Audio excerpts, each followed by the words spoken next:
The real big boss.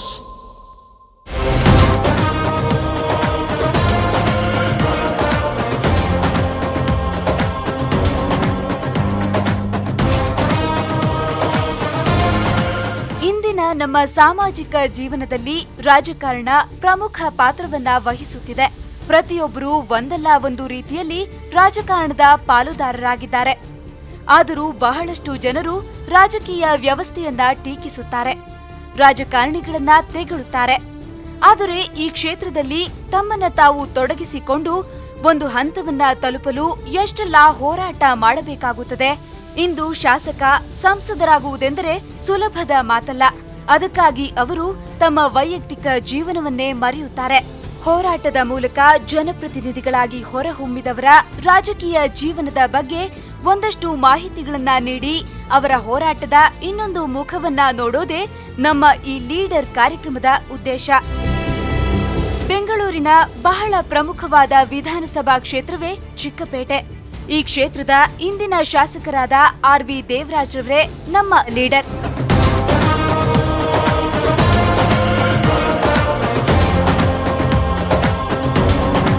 Chickpet ವಿಧಾನಸಭಾ ಕ್ಷೇತ್ರವು ಕ್ಷೇತ್ರ ಪುನರ್ವಿಂಗಡಣೆಯಲ್ಲಿ ಚಾಮರಾಜಪೇಟೆ ಕ್ಷೇತ್ರದಿಂದ ತನ್ನನ್ನ ಪ್ರತ್ಯೇಕಿಸಿಕೊಂಡಿದೆ.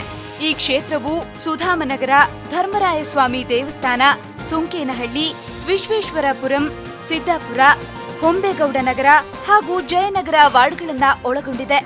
ಈ ಕ್ಷೇತ್ರದ ಶಾಸಕರಾಗಿರೋ ಆರ್.ವಿ. ದೇವರಾಜ್ ರವರು 4 ಬಾರಿ ಆಯ್ಕೆಗೊಂಡಿದ್ದಾರೆ.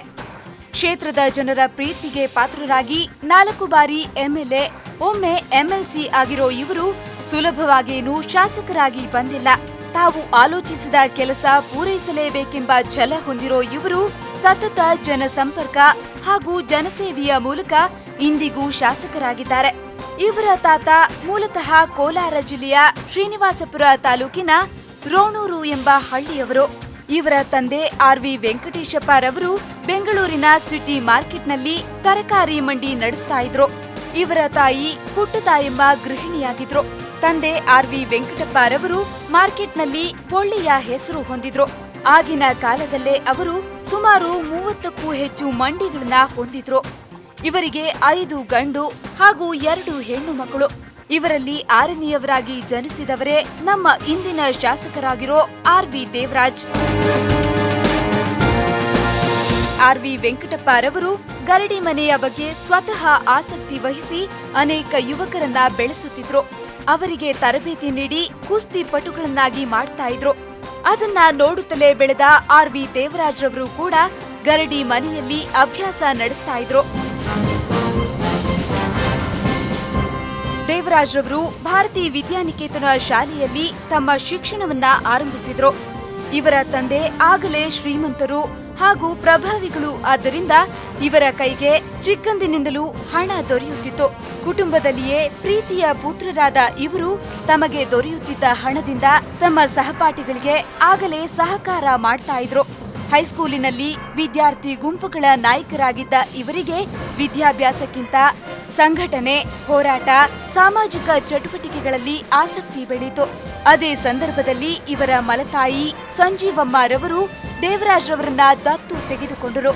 ಇವರ ಮನೆಯಲ್ಲಿ ಎಲ್ಲರಿಗಿಂತ ಕಪ್ಪಾಗಿದ್ದ ಇವರನ್ನ ಅದೇ ಕಾರಣದಿಂದ ದತ್ತು ತೆಗೆದುಕೊಂಡರು. ಅಂದರೆ ಬೆಳ್ಳಗಿದ್ದ ಎಲ್ಲರನ್ನ ಎಲ್ಲರೂ ಇಷ್ಟಪಡ್ತಾರೆ. ಆದರೆ ಮಾನವೀಯತೆಯಲ್ಲಿ ಹೆಚ್ಚು ಬೆಳ್ಳಗಾಗಿದ್ದ ದೇವರಾಜ್ ರವರನ್ನ ಸಂಜೀವಮ್ಮ ರವರು ಗುರುತಿಸಿದ್ರು. ಹೈಸ್ಕೂಲಿನ ನಂತರ ಕಾಲೇಜು ಶಿಕ್ಷಣಕ್ಕೆ ಹೋಗದೆ ಆಗಲೇ ಕಾಂಗ್ರೆಸ್ನ ವಿದ್ಯಾರ್ಥಿ ಘಟಕದ ಸೇವಾದಳ ಸೇರಿ ಶಿಕ್ಷಣಕ್ಕೆ ಸಲಾಂ ಹೊಡೆದ್ರು. ಯುವಕರಾಗಿದ್ದಾಗಲೇ ಸಂಘಟಿತರಾಗಿದ್ದ ಇವರ ಜೊತೆ ಆಗಲೇ 100 ಜನರು ಕೈ ಜೋಡಿಸಿದ್ರು.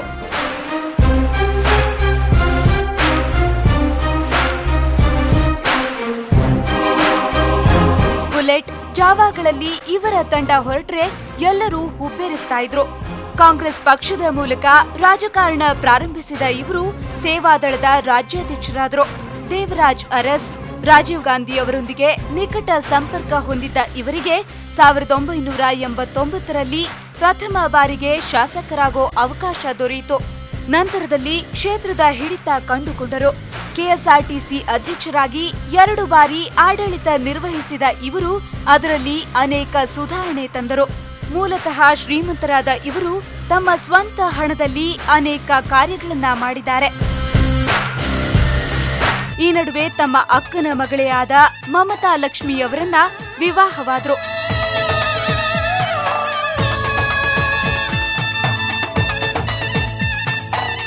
ಇವರಿಗೆ ಪ್ರಿಯದರ್ಶಿನಿ ಹಾಗೂ ಯುವರಾಜ್ ಎಂಬ ಮಕ್ಕಳು ಇದ್ದಾರೆ.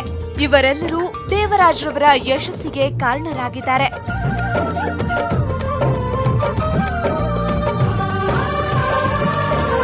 ದೇವರಾಜ್ರವರು ಬೆಳಗ್ಗೆ 4:30ಕ್ಕೆ ಮನೆಯಿಂದ ಹೊರಟರೆ ಮತ್ತೆ ಮನೆಗೆ ಹಿಂತಿರುಗೋದು ಎಷ್ಟು ಹೊತ್ತಿಗೋ ಏನೋ.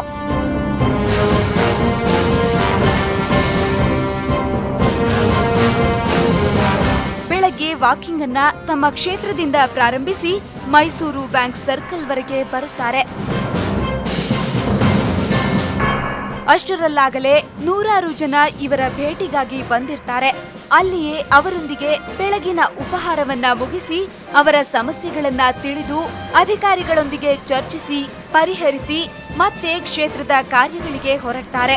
ಚಾಮರಾಜಪೇಟೆ ಕ್ಷೇತ್ರದಲ್ಲಿ ಶಾಸಕರಾಗಿದ್ದಾಗ ಒಮ್ಮೆ ಎಸ್ಎಂ ಕೃಷ್ಣರವರಿಗೆ ತಮ್ಮ ಶಾಸಕ ಸ್ಥಾನ ಬಿಟ್ಟುಕೊಟ್ಟು ಅವರನ್ನೇ ಪುನಃ ಗೆಲ್ಲಿಸಿದ ಕೀರ್ತಿಯೂ ದೇವರಾಜ್ರವರಿಗೆ ಇದೆ. ಅತಿ ಹೆಚ್ಚು ಸ್ಲಂಗಳನ್ನ ಹೊಂದಿರೋ ಕ್ಷೇತ್ರದಲ್ಲಿ ಆ ಜನರಿಗೆ ಪೂರ್ಣ ಪ್ರಮಾಣದಲ್ಲಿ ಸ್ಪಂದಿಸಿ ಚಿಕ್ಕಪೇಟೆ ವಿಧಾನಸಭಾ ಕ್ಷೇತ್ರದಲ್ಲಿ ಅನೇಕ ಅಭಿವೃದ್ಧಿ ಕಾರ್ಯಗಳನ್ನು ಮಾಡಿ ಕುಟುಂಬಕ್ಕಿಂತ ಕ್ಷೇತ್ರದ ಜನರ ಜೊತೆಯಲ್ಲೇ ಕಾಲ ಕಳೆಯುತ್ತಿದ್ದರು. 4 ಬಾರಿ ಆ ಜನರಿಂದ ಆಯ್ಕೆಯಾಗಿರೋ ಇವರು ನಿಜವಾದ ಲೀಡರ್ ಅಲ್ವೇ?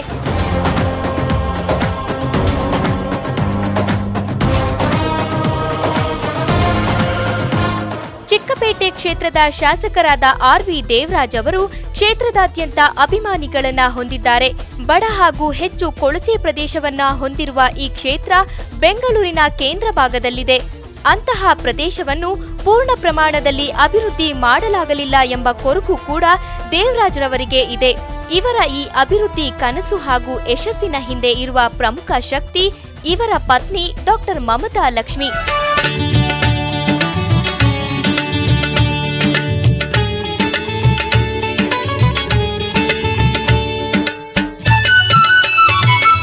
ದೇವರಾಜ್ ಅವರ ಅಕ್ಕನ ಮಗಳೇ ಆದ ಇವರು ಯೋಗದಲ್ಲಿ ಉನ್ನತ ಶಿಕ್ಷಣ ಪಡೆದಿದ್ದಾರೆ. ಯೋಗಿ ಸೈನ್ಸಸ್ ಅಂಡ್ ನ್ಯಾಚುರೋಪತಿ ಎಂಬ ವಿಷಯದಲ್ಲಿ ಪಿಎಚ್ಡಿ ಪದವಿಯನ್ನ ಪಡೆದಿದ್ದಾರೆ. ದೇವರಾಜ್ ಅವರ ಆರಂಭಿಕ ರಾಜಕೀಯ ಜೀವನದಲ್ಲಿ ಪಾಲ್ಗೊಳ್ಳದ ಇವರು ದೇವರಾಜ್ ರವರಿಗೆ ರಾಜಕೀಯ ಹಿನ್ನಡೆಯಾದಾಗ ನೇರವಾಗಿ ಜನರ ಜೊತೆ ಸಂಪರ್ಕ ಸಾಧಿಸಿದರು. ಇವರೇ ಸ್ವತಃ ಜನರ ಕಷ್ಟ ಕಾರ್ಪಣ್ಯಗಳಿಗೆ ನೆರವಾದರು. ಚಿಕ್ಕಪೇಟೆಯಲ್ಲಿ ದುಸ್ಥಿತಿಯಲ್ಲಿ ಇರುವ ಮಹಿಳೆಯರ ಅಭಿವೃದ್ಧಿ ಇವರ ಕನಸಾಗಿದೆ. ಹಿರಿಯ ನಾಗರಿಕರ ಆರೋಗ್ಯಕ್ಕಾಗಿ ಯೋಗ ಕಾರ್ಯಕ್ರಮಗಳನ್ನ ಹಮ್ಮಿಕೊಂಡಿದ್ದಾರೆ.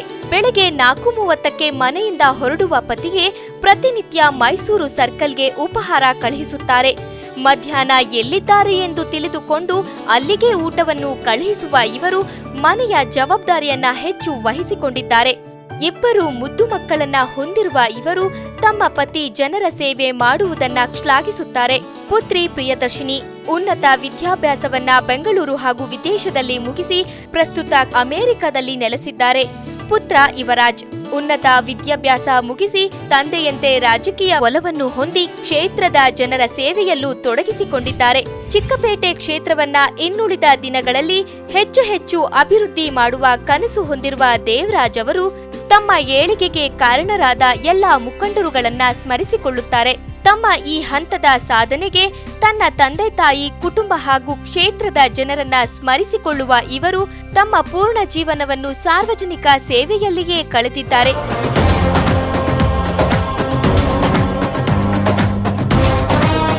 ಅವಿದ್ಯಾವಂತರನ್ನು ಹೊಂದಿರುವ ಕ್ಷೇತ್ರಗಳಲ್ಲಿ ನ್ಯಾಯ ತೀರ್ಮಾನ ಮಾಡುವಾಗ ಕೆಲವೊಮ್ಮೆ ಕಠಿಣವಾಗಿ ನಡೆದುಕೊಳ್ಳಬೇಕಾಗುತ್ತದೆ.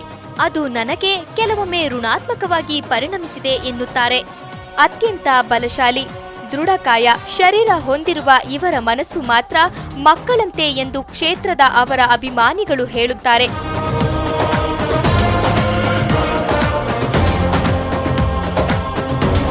ಬಡವರಿಗೆ ಸಹಾಯ ಮಾಡುತ್ತಾ, ಅಂಗವಿಕಲರಿಗೆ ವಾಹನಗಳನ್ನು ನೀಡುತ್ತಾ, ಕ್ರೀಡೆ ಸಾಂಸ್ಕೃತಿಕ ಚಟುವಟಿಕೆಗಳಿಗೆ ಪ್ರೋತ್ಸಾಹಿಸುತ್ತಾ ಬಂದಿದ್ದಾರೆ.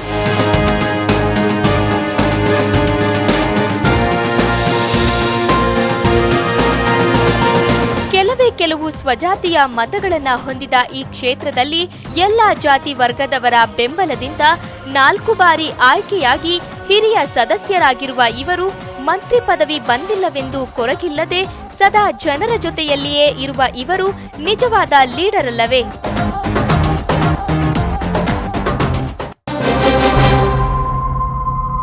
The real big boss.